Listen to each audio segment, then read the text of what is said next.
Hey folks, Matt Easton here, Schola Gladiatoria. So we're in the Rifles, Berkshire and Wiltshire Museum in Salisbury, and it's a fantastic museum. I'll do another video actually showing some footage of some of the collection that's here, which I've had for a while, but I actually just haven't got around to editing. But I'm here with my friend Jim, and we're here to talk about something very specific, and that is, well, so here I'm holding a copy of Burton, and some of you will have seen I did a video recently about Burton where I was a little bit scathing of some of his sword exercise. But if we just put Burton aside for a minute and talk about this, which is the infantry sword, let's just focus on that. There we go, the infantry sword exercise of 1845. But what actually is that? Well, first of all, it's Henry Angelo's infantry sword exercise, the first version of which is 1817, isn't it? So the story of that is essentially that in 1813, Henry Angelo, who was the son of Henry Angelo Senior, so this is Henry Angelo Junior. Henry Angelo Senior, so his dad, was the son of Domenico Angelo. Who was Domenico Angelo? Well, Domenico Angelo was a fencing instructor who came over in the 18th century and middle of the 18th century, and established a fencing school, the Angelo Academy of Arms, in Soho, London, and it was very popular and was frequented by high society and was basically the most prestigious fencing school in London in the late Georgian era and Napoleonic period.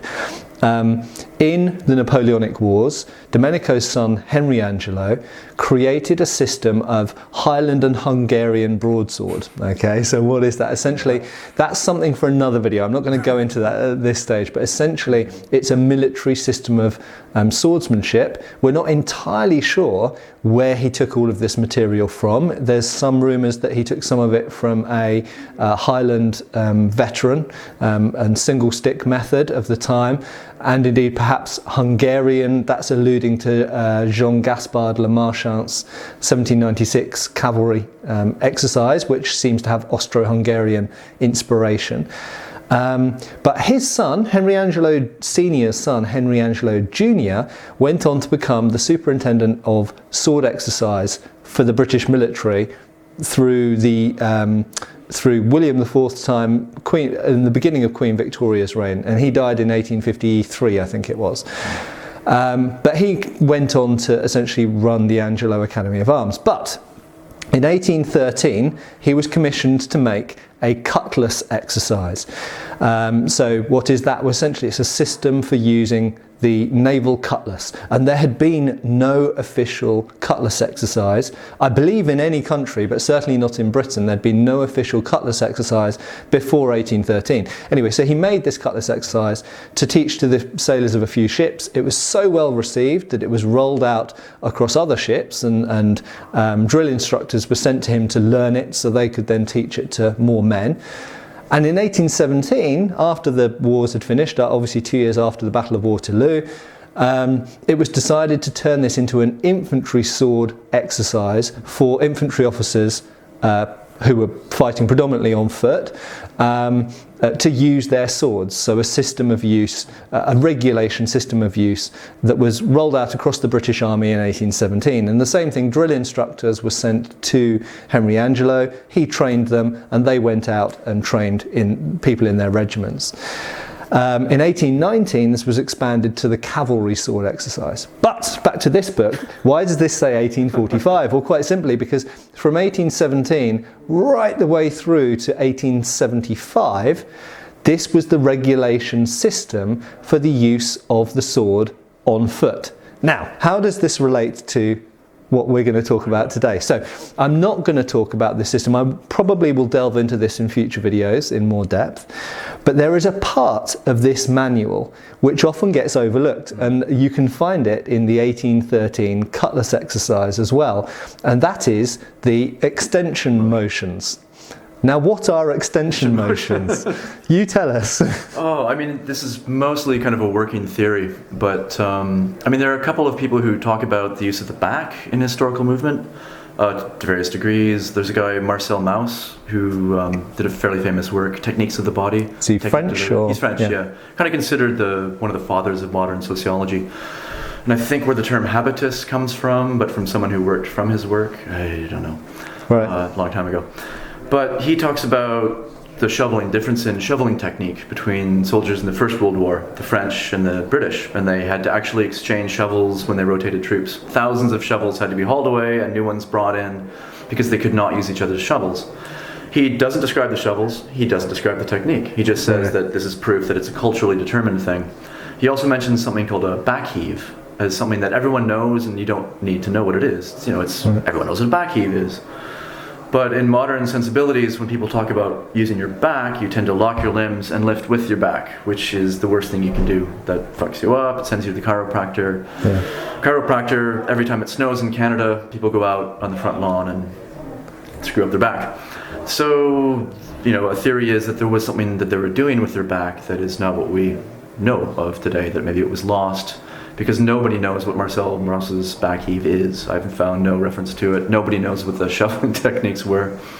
And my personal thing is a guy named Douglas Kennedy, who was the second director of the English Folk Dance and Song Society, who I think might have done cutlass drill as a child. He had a connection to the Sea Cadets, and he did one instructional video with some Sea Cadets doing Morris dance, which can only be viewed at the EFDSS archive. That's a long story.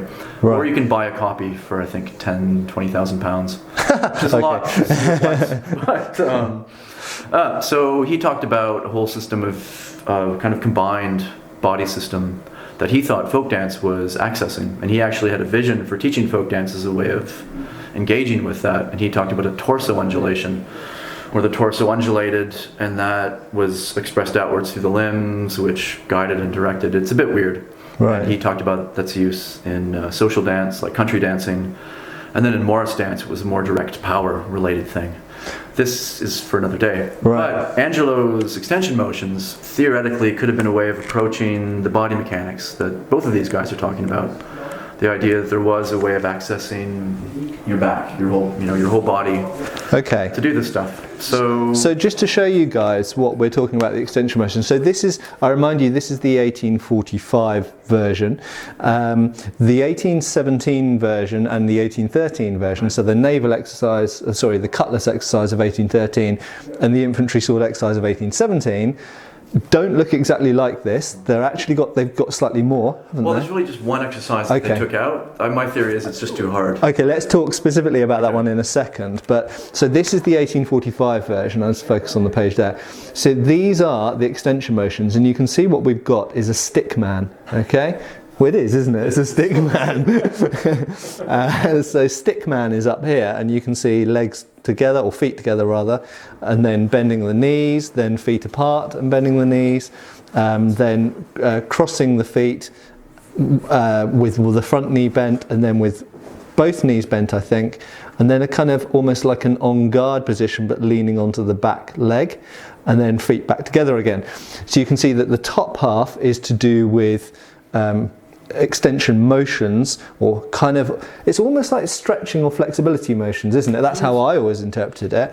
And then below here, let's just get the page to focus again, we've actually got kind of involving the upper body as well. You can see the arms come into it, and we've got positions that look a little bit like lunges. That looks like a lunge, and that looks like a lunge, and then there's something else in between.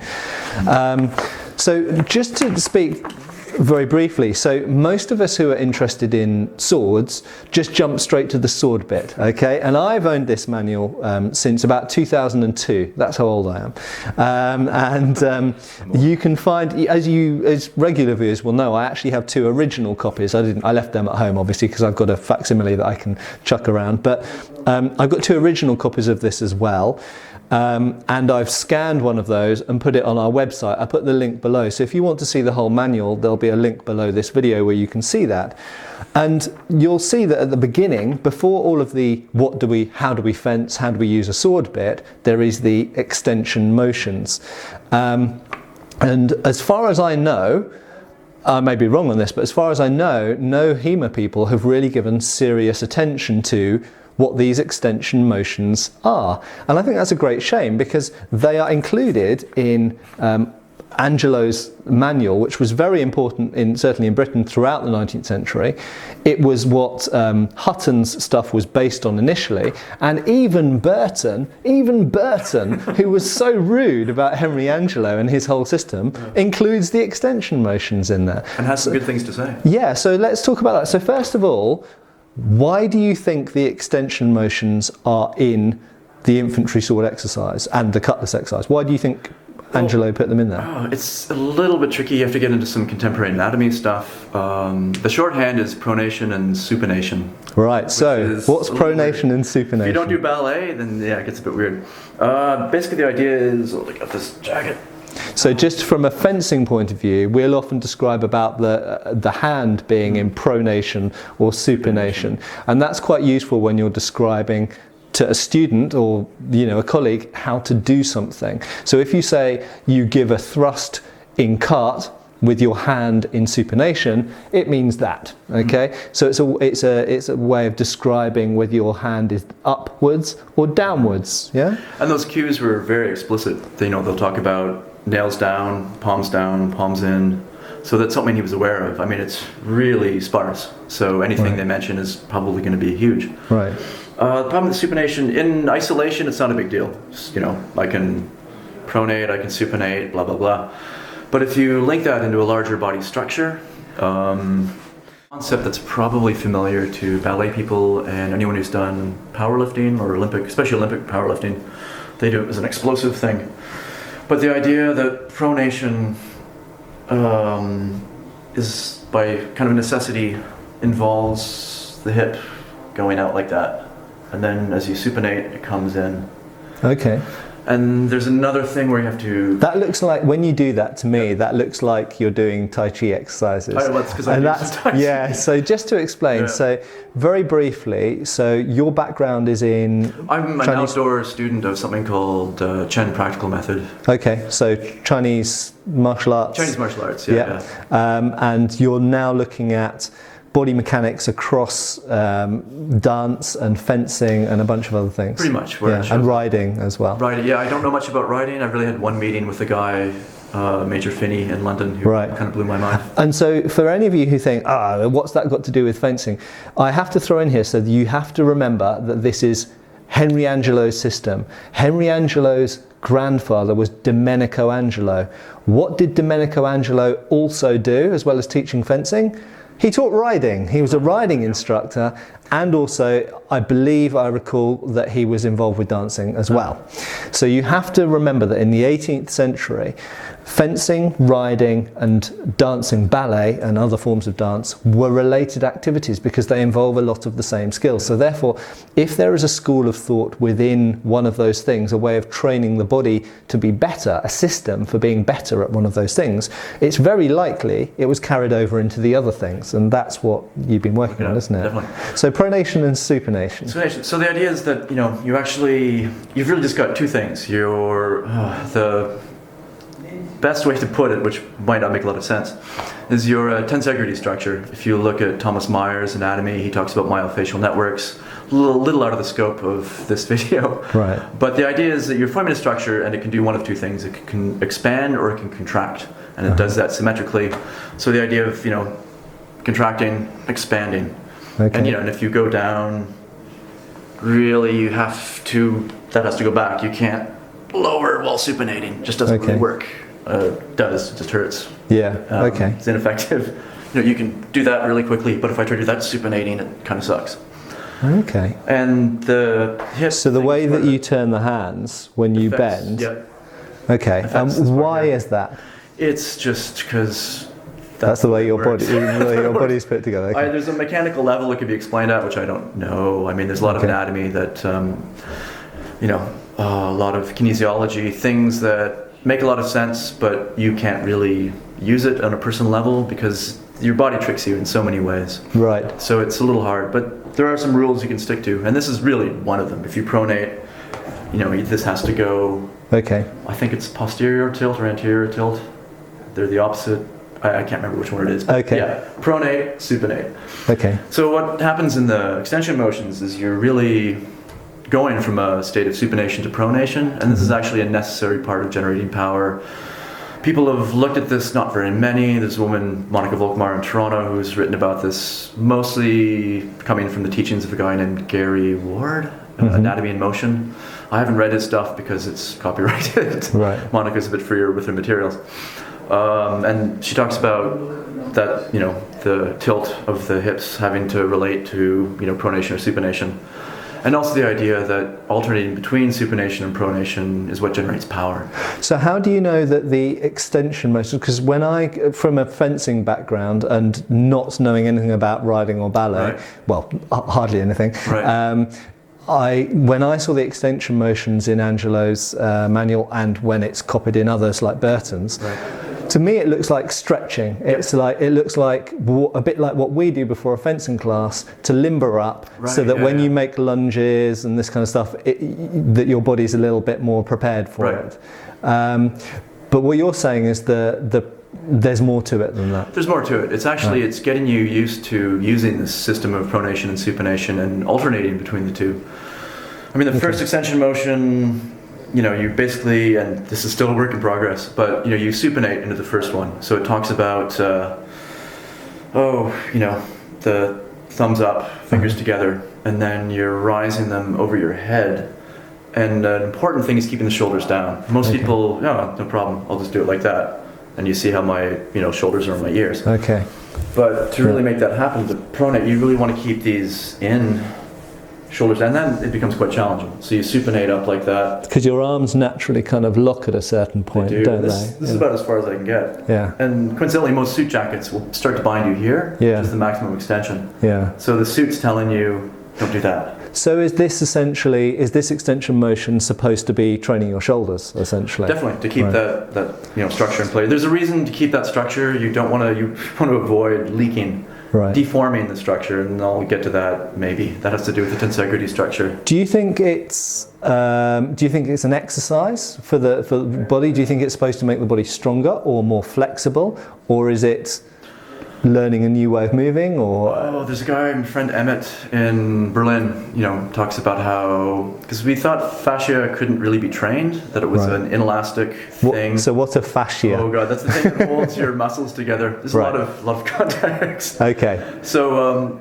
yeah, originally it was thought it wasn't easy to train, and now it looks like you can train that through repetition. You can make that connection more solid. You can actually increase the rate at which things engage. Okay. The more I say, the more I don't know. So shoulders are an interesting thing, coming from particularly from a saber context. There's my word.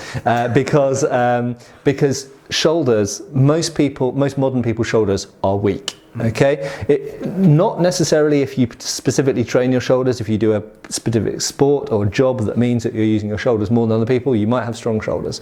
But most people have fairly weak shoulders, and this isn't only a modern phenomenon, because Hutton talks about it being very certain guard positions being very tiring to the deltoid muscles, because the deltoid muscles usually are relatively small and they're just not designed to be kept with the arm strung up here, and that's very, very tiring. So when someone comes to attack you and you come to guard or do something, it slows down because this muscle's now tired. So this type of extension motion could be helping to counter that, maybe. Well, it's also about the whole system. I mean, when I do this, I need to, it's a little deceptive. I'm literally pulling my shoulder down, using my lats into my legs, and using my hips. So opening to the hips actually pulls my shoulders down. Right. So you can see the top of my head actually comes down a bit as I keep that supination in place. And if I want to bring my arms down, I literally can't. While I'm doing this kind of, I'm opening the hips, doing that supination, it's really hard. So to then do the second part, which is to lower, I have to pronate. So then I do that, and then the arms can come down. Right. So it's a series of alternating between supination and pronation, which he marks. So each phase of the exercise that he separates is the boundary between pronation and supination. Okay. So you feel quite sure that supination and pronation is the key to understanding these extensive motions? Yeah, I mean, these are the obvious ones, down and then supinate again, but backwards, and then you can link here. This is my favorite. Give me some room. Yeah. So here you're totally supinated, and then you have to bring your head and your hands down. So if you do it like that, you just can't do it. But if you pronate, it's dead easy. So it's really, you go from impossible to easy. Right, okay. But if you don't do that, if you just kind of do this, it doesn't, there's no, without the supination pronation part, it doesn't really make any sense. Yeah. And then you get into things like the balance motions. Thanks for watching. Please subscribe. We have extra videos on Patreon and you can follow us on Facebook.